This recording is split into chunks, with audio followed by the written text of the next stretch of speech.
Speaker Romualdez is in a good mood. At okay naman siya. At nakapag-usap na sila ni incoming Speaker Bossy D. At katatapos lang ng leadership meeting. So everything's well. Pero may magkagalaw po ba sa mga deputy speakers, chairmanship? Right now, we want to keep the house in order. Siyempre, mas maganda na stable at saka kailangan din priority siyempre yung budget ng ating presidente at kailangan tuloy-tuloy lang yung trabaho. Kumusta po yung moral ng leadership after po nitong confirmation na magre-resign po si Speaker Romualdez?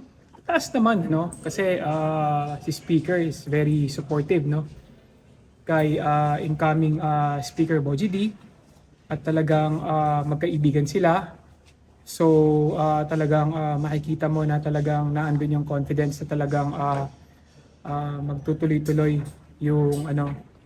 yung adhikain ng leadership at saka ng institution na tulungan yung ating pamahalaan, yung ating pamahalaan, especially kay Presidente BBM. So wala naman kami nakikitang problema. Sir, bakit si Bossy D yung napapalit kay Speaker?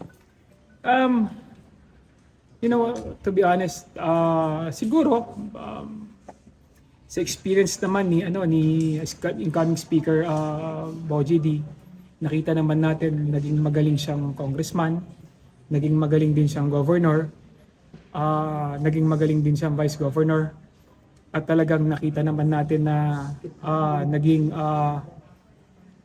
stable naman nung pinamamahalaan niya yung probinsya ng Isabela.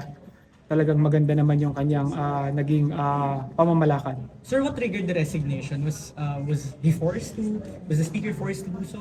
Siguro nakita rin ni Speaker na actually, to tell you honestly, matagal na rin naman na nagko-contemplate si Speaker, dahil nakikita rin niya na masyado nang tinatamaan din yung House, yung institution, at talagang mahal din niya yung Congress. Mahal din niya yung mahal din niya yung administrasyon, lalong-lalo na administration of President BBM. So